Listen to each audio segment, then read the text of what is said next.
Damos gracias a Dios. Señor bendito, Señor bueno, Señor de toda gracia, que concedes tantos favores no merecidos, Señor, como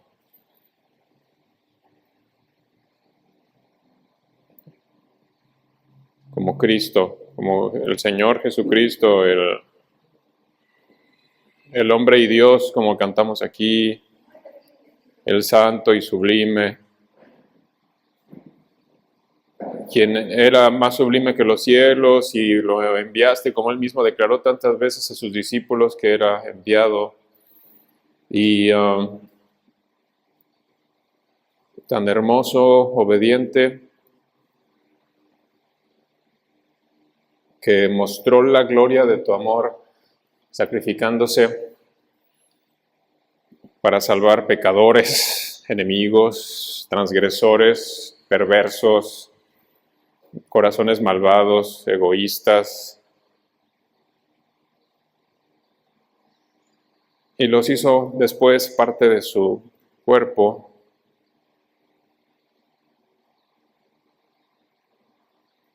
Y entonces otra vez eres glorificado.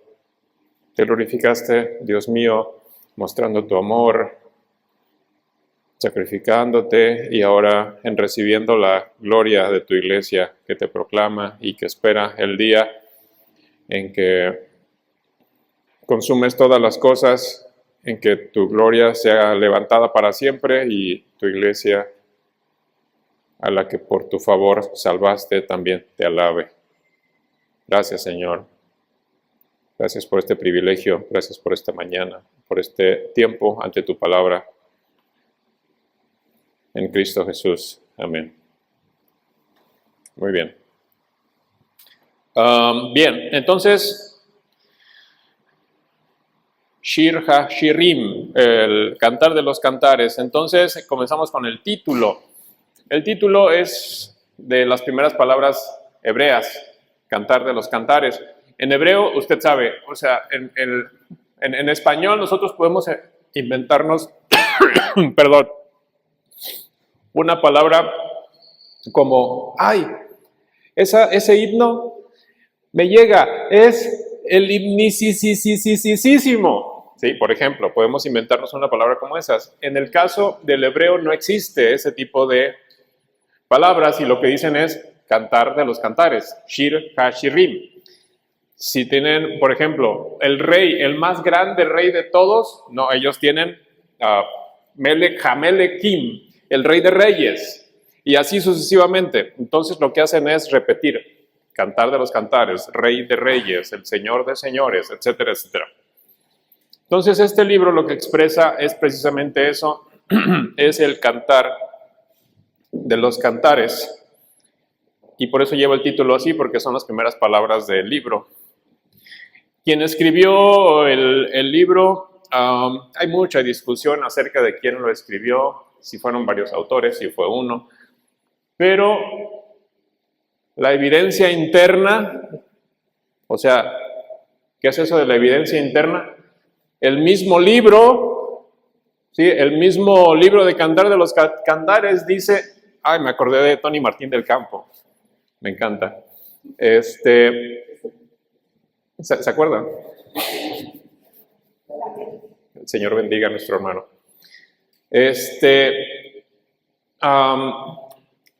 Entonces, el mismo libro de Cantar de los Cantares dice que fue Salomón el autor del libro. ¿Okay? Entonces, estamos seguros de eso. Hay una parte donde no estamos seguros y es el asunto de la fecha o cuándo se escribió, porque realmente pudo ser anytime de la vida de Salomón, pudo ser en cualquier momento de la vida de Salomón. ¿Sí? Ahora, ¿de qué se trata el libro? El libro trata propiamente de el primer amor, la primera esposa de Salomón, o sea, el cortejo, la historia de amor entre Salomón y su primera esposa, ¿sí? no se da a conocer el nombre de ella, solamente se le nombra la Sulamita. ¿Sí? Vuélvete, Sulamita, vuélvete, vuélvete, ¿sí? Para que te veamos en el capítulo 6:13, me parece. Entonces nos habla el Cantar de los Cantares de esta historia de amor, de romance, concretamente del romance, las bodas y el primer año de matrimonio. Primer año, año y medio. Antes de que Salomón cayera en pecado casándose con otras 699 mujeres y teniendo 300 concubinas. Estamos hablando de Salomón y su primer amor. La misma evidencia interna habla del primer amor.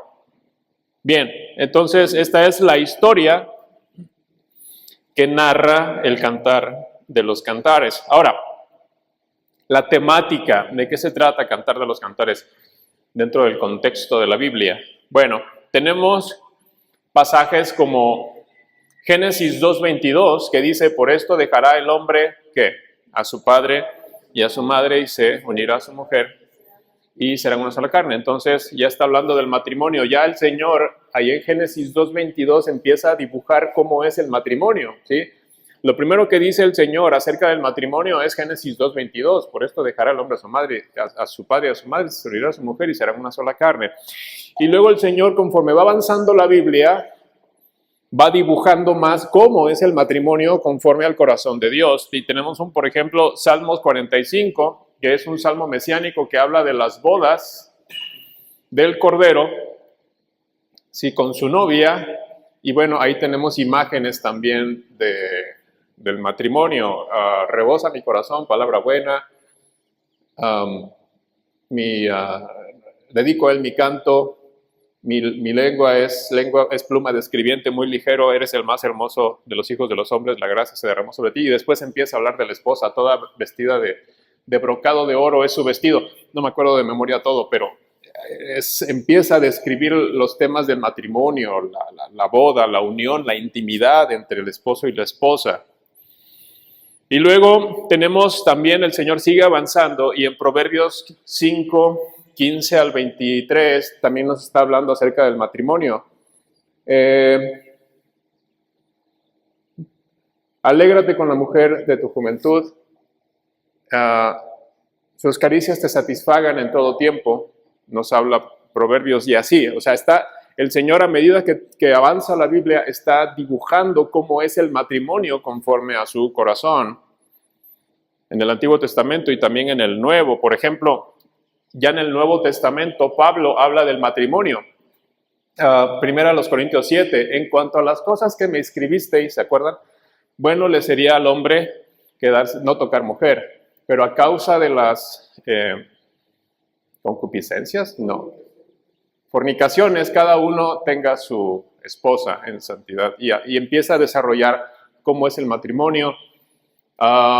El varón no tiene potestad de su cuerpo sino la mujer, y la mujer no tiene potestad de su cuerpo sin el varón.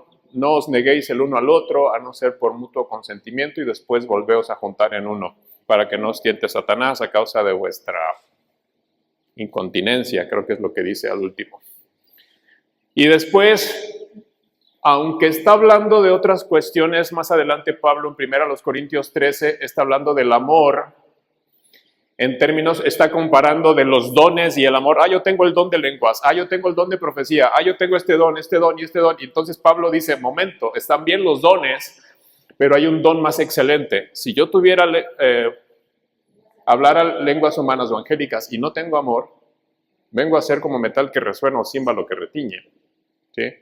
Entonces establece el punto más importante, que sobre encima de dones espirituales y todo esto está el amor. Y entonces el Señor, por medio de Pablo, ahí en 1 Corintios 13, está dibujando aún más los términos del matrimonio, porque una de las bases del matrimonio es el amor mutuo. ¿Sí? Luego sigue avanzando la escritura y llegamos hasta Efesios, en Efesios 5, que lo estamos viendo en la serie que está llevando el pastor Cristian, que habla acerca de la unión entre el hombre y la mujer. ¿Sí? la mujer sométase a su marido y el esposo ame a su mujer como Cristo amó la iglesia. Y así sucesivamente, estoy haciendo solamente resúmenes de cada pasaje. Colosenses 3, 18 y 19 nos habla de lo mismo porque es un paralelo de Efesios. Y Primera de Pedro 3, 1 al 7, también nos habla acerca de el diseño del matrimonio según Dios.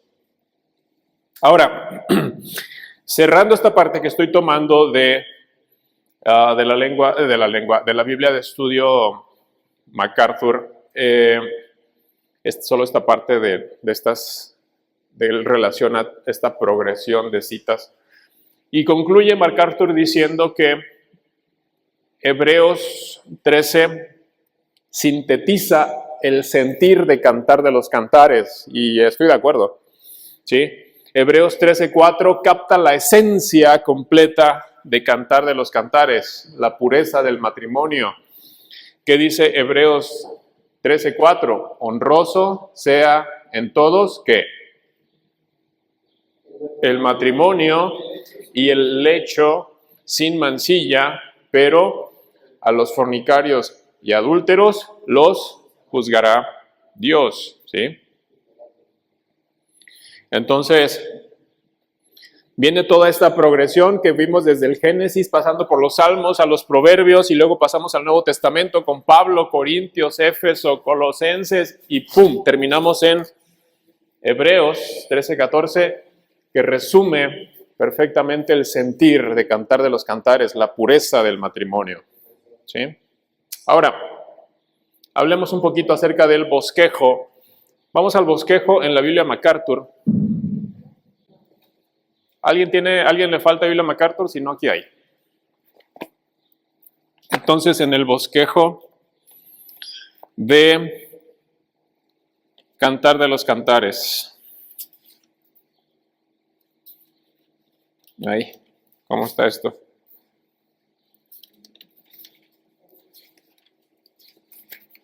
Ajá, ok. Y el bosquejo en la página 878, para los que tienen la Biblia físicamente. El bosquejo, que es esta partecita, no se alcanza a ver, pero es ¿sí?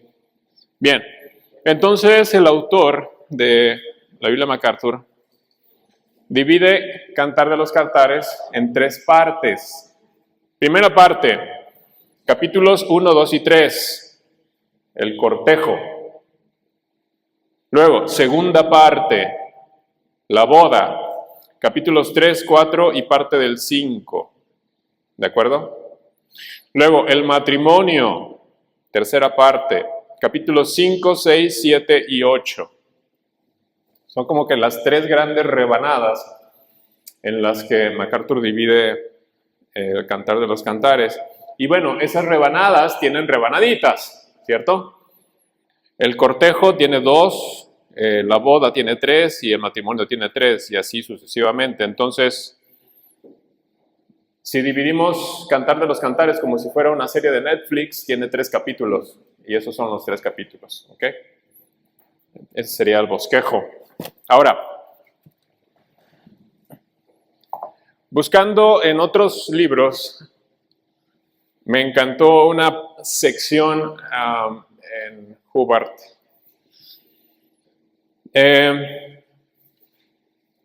Y él como que trata de explicar por qué a Cantar de los Cantares se le llama Cantar de los Cantares. Aquí me acordé de otra cosa, paréntesis.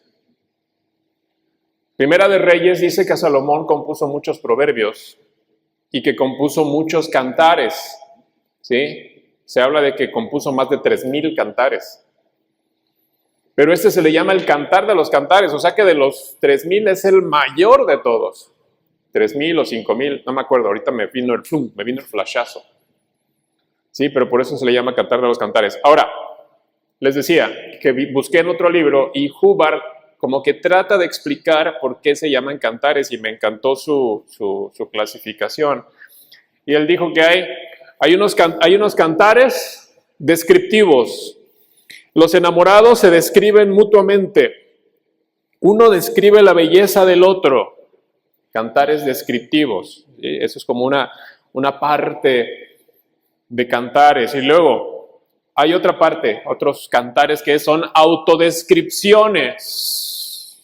Por ejemplo, la mujer se autodescribe a sí misma en el capítulo 1 y el capítulo 2, y en el capítulo 8 también hace una autodescripción y parece enorgullecerse de su virginidad y su madurez, y así sucesivamente. Luego también sigo en Hubbard, hay otros cantares que son de admiración mutua también. Por ejemplo, capítulo 1, capítulo 4 y capítulo 7, ¿sí?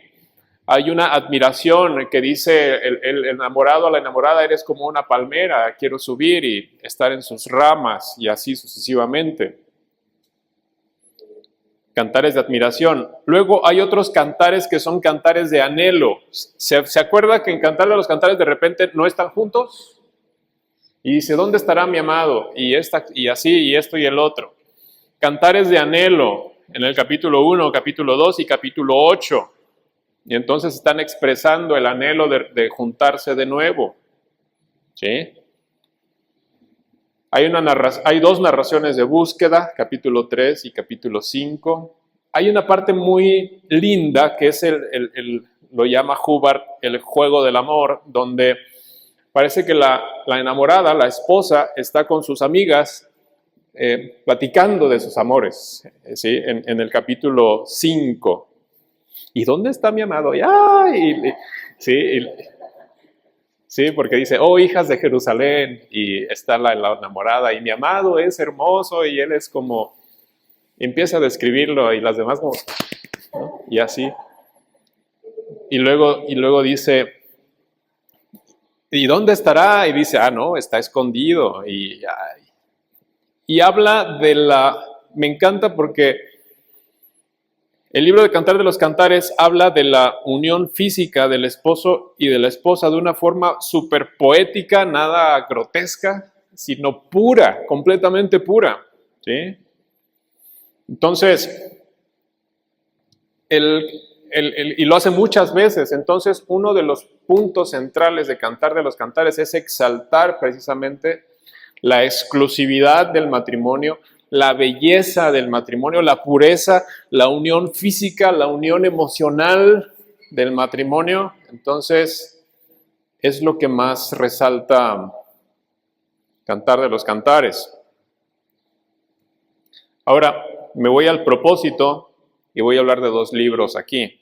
El propósito de Cantar de los Cantares. ¿Para qué es Cantar de los Cantares? Bueno, lo que dice MacArthur es, Cantar de los Cantares es como tomar Génesis 2:24, por esto dejará el hombre a su padre, a su madre y se unirá a su mujer, los dos serán una sola carne, tomarlo y Cantar de los Cantares toma ese versículo y ¡pum!, lo amplifica, lo expande, las explicaciones se hace más claro, más explícito, es lo que trata de decir.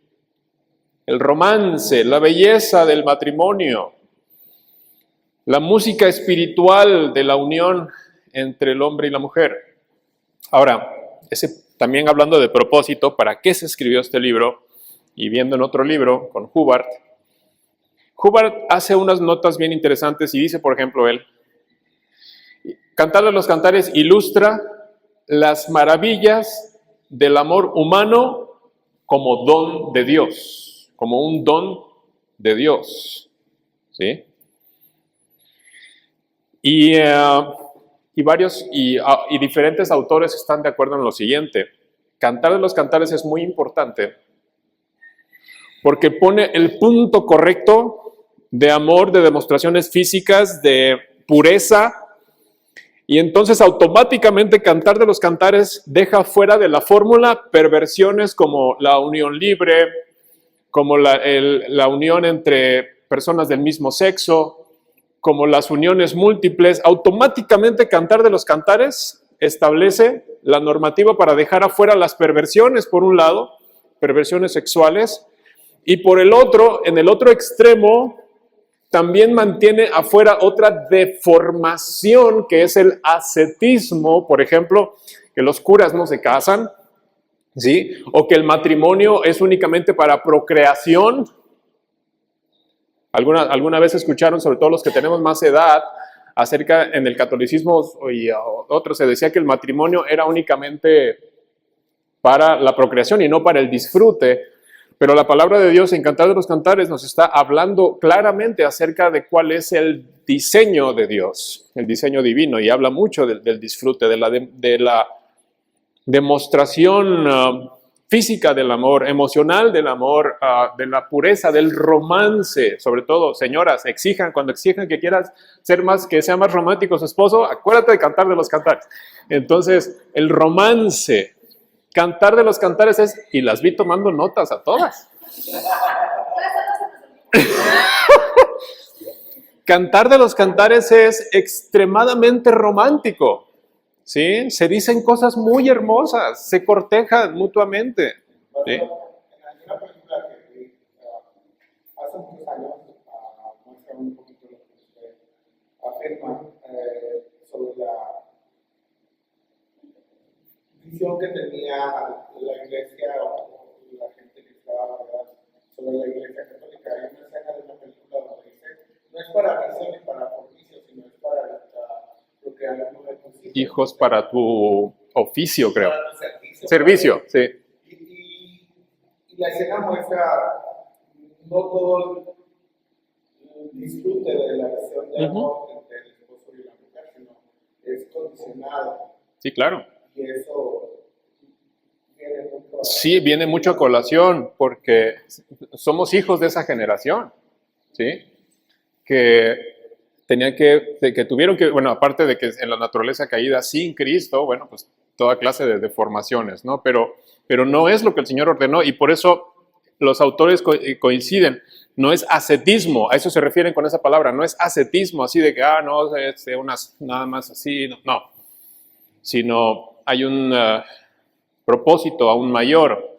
Ahora, Hubbard también cita a otro autor que se llama Jung, y Jung dice, no habla acerca solamente de la pureza del amor humano, sino por el hecho de que nos recuerda de un amor que es más puro que el humano, ¿sí? Que es más puro que el humano. No explica más Jung, pero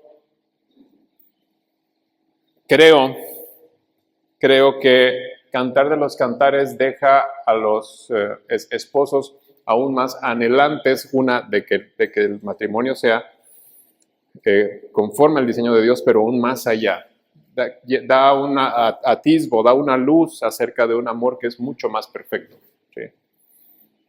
Una expresión de amor que es mucho más perfecto. Ahora, ¿cómo cae Cantar de los Cantares dentro del plan mesiánico? ¿Sí? Hablamos acerca de que el Señor Jesús es el Mesías prometido desde Génesis 3:15 y que esa promesa que Él reinará por siempre en una creación perfecta, apartada del pecado, apartada de la muerte, donde Él será la gloria completamente. ¿Sí? ¿Dónde cae Cantar de los Cantares aquí? Bueno, Cantar de los Cantares habla acerca de cómo es el matrimonio en el reino del rey. ¿Sí? Actualmente el Señor Jesús es rey de su iglesia, no del mundo. En el mundo gobierna Satanás, es el príncipe de este mundo. Pero el reinado en este momento es de Cristo a su iglesia, y Cantar de los Cantares nos habla acerca de el matrimonio dentro del reino. ¿Sí? ¿Cómo funciona el matrimonio dentro de este reino? Cuando venga el Señor, cuando regrese en gloria, va a ser una cosa completamente diferente, porque ahí va a reinar no solamente a la iglesia, sino que va a reinar a toda la iglesia y aparte a toda su creación. Eso va a ser, pero es otro tema. Entonces, si tomamos en cuenta, mis hermanos, esto es un poco más mi reflexión, esto que voy a decir. El matrimonio es la base donde se produce la familia. ¿De acuerdo? La familia es la primera iglesia. ¿Por qué? Los padres a los hijos. Es donde se predica el evangelio. Los padres trabajan en evangelizar a sus hijos, en ir y hacer discípulos. La casa es el primer lugar donde se tiene que cumplir aquel mandato del Señor que dice, id y haced discípulos, bautizándolos en el nombre del Padre, del Hijo y del Espíritu Santo, ¿sí? Enseñándoles que guarden todas las cosas que os he mandado, etc. Se forman hijos en el seno del hogar para que después se conviertan en creyentes, el Señor los salve, ¿sí? Y estos hijos que se convierten en creyentes son la siguiente generación de la iglesia. Para que Cristo siga edificando su iglesia, como Él dijo, yo edificaré mi iglesia, para que la siga edificando por las generaciones hasta que Él regrese en gloria. ¿Sí? Un matrimonio que se expresa mutuamente como Cantar de los Cantares es un matrimonio más sano, una familia más sana, y así sucesivamente, y glorifican todos juntos a Dios conforme a su propósito.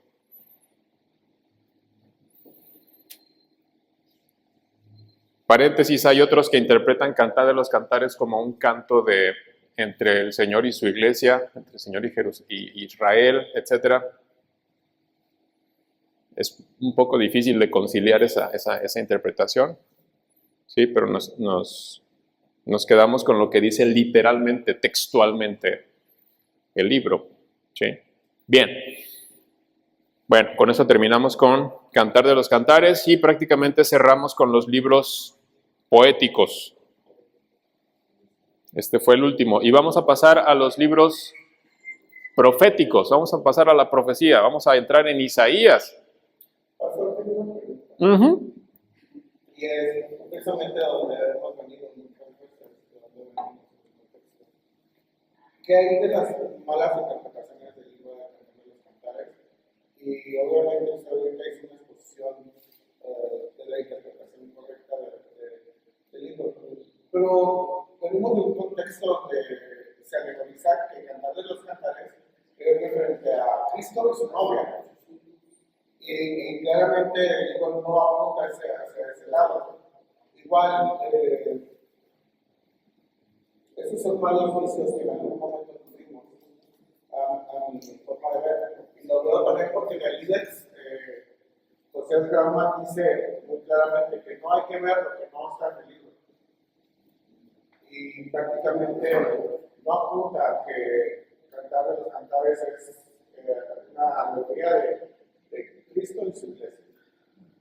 Esa es la parte importante. La parte importante es precisamente la interpretación, o cómo decir, la fuente de autoridad es la Biblia, ¿sí? Entonces, la que dicta lo que creemos, lo que hacemos, la que dicta la interpretación correcta es la misma escritura, ¿sí? En su sentido literal, gramático, histórico. Entonces, es cierto que el Cantar de los Cantares desde los primeros 200, 300 años de historia de la iglesia se interpretó de forma alegórica, ¿sí? Entonces, históricamente, algunos dicen, ok, tiene un peso de 1700 años de historia. Está bien, aunque tenga 5000. ¿Qué dice textualmente la Biblia? ¿Sí? Y entonces lo que encontramos en su sentido textual, literal, ¿sí? Nos habla de la relación de una pareja. ¿Sí? Y no parece hablarnos, no parece apuntar, como otros textos que apuntan hacia Cristo con su iglesia. Hablemos, por ejemplo, de Pablo. En algún punto dice, Pablo explica un poco el Antiguo Testamento diciendo, y la roca lo seguía, y la roca era Cristo. Él mismo dijo, la palabra de Dios misma está apuntando a que ese símbolo de la roca en el Antiguo Testamento corresponde a Cristo. Pero nosotros no podemos hacer lo mismo que Pablo de decir, Cantar de los Cantares es una figura de Cristo con su iglesia, porque la Biblia no lo dice. Y en el bosquejo también John MacArthur lo reafirma la correcta interpretación del Cantar de los Cantares, porque sí ha sido un vicio y veníamos de eso. O sea, hemos visto miles de enseñanzas donde quieren presentar algo espiritual cuando realmente, pues, no lo es. Correcto. Entonces estamos hablando de poesía, ¿sí? Con sentidos poéticos, significados poéticos. ¿Ok? Bien, bueno, entonces, para responder así en concreto, la Biblia es la autoridad en todo, la interpretación también. ¿Ok? Richard. Entonces, hermano, el libro del Cantar de los Cantares es un libro más de carácter poético que da a conocer pues, la relación que hay entre lo más puro pues, de la pareja, de lo que Dios, de la institución divina que Dios formó, que es el hombre, el matrimonio, y no guarda ninguna de esa relación con lo que comentaba mi hermano, en relación a Cristo y su iglesia, o sea, nada más. Leí, Darle una formación, ¿no? te contesto así. Leído todo el libro, no se encuentra evidencia de que nos hable de Cristo y su iglesia. O sea, el mismo texto, ¿sí? El mismo Cantar de los Cantares, voy Armando levantado, ahorita vamos para allá, pero el mismo texto no nos habla de que esté refiriéndose a Cristo y con su iglesia, ¿sí? Más bien es una interpretación que se ha dado desde el año 200, 300, ¿sí? Que, bueno, vamos a alegorizarlo, pero no dice la escritura que es una alegoría. La escritura es correcta cuando dice, esto es alegoría. Por ejemplo, que la roca era Cristo. Ahí sí, si la Biblia dice, esta es alegoría, esa es alegoría. Pero si no dice, Cantar de los Cantares es alegoría, pues no es. ¿Sí?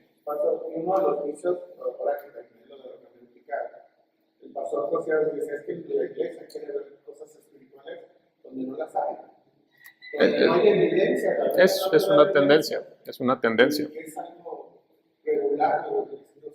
Es una tendencia así a lo largo de toda la historia, Laurita. Sí, toda la Biblia, la palabra de Dios, tiene un hilo conductor que dice entonces cómo Cantar de los Cantares apunta a Cristo. Mencionaba al final que es acerca de la relación del matrimonio dentro del reino, ¿sí? En lo que ocurre la segunda venida del Señor Jesucristo, la iglesia, que es el reino invisible de Cristo, sí tiene una normativa en cuanto al matrimonio. Si comparamos, por ejemplo, el propósito y la función de Cantar de los Cantares con Proverbios, los dos son sumamente prácticos y no necesariamente nos están apuntando directito hacia el Señor Jesucristo, sino que están estableciendo normativas, directrices, en el caso de Proverbios, de conducta en general, hacia uno, hacia la sociedad, hacia la autoridad y hacia tanto los creyentes como los no creyentes, esos Proverbios, como el matrimonio nos está hablando de una conducta dentro del matrimonio. Entonces, ahora también implícitamente, Cantar de los Cantares nos habla de la importancia del matrimonio para el Señor. Y lo predicó Cristian 15 días más acerca el matrimonio es una imagen, es un símbolo, ¿sí? Precisamente de Cristo con su iglesia. No lo está diciendo Cantar de los Cantares así, pero está estableciendo las directrices de comportamiento dentro del matrimonio, ¿sí? De algo que apunta a algo muchísimo más grande. ¿Sí? Sí. Bueno, eso con Cantar de los Cantares. Quiero mencionar algo acerca de Isaías. Vamos al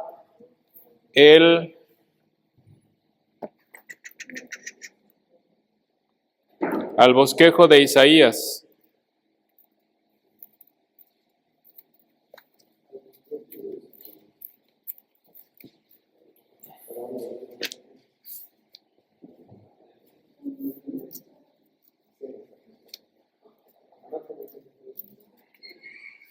Ok. Página 890.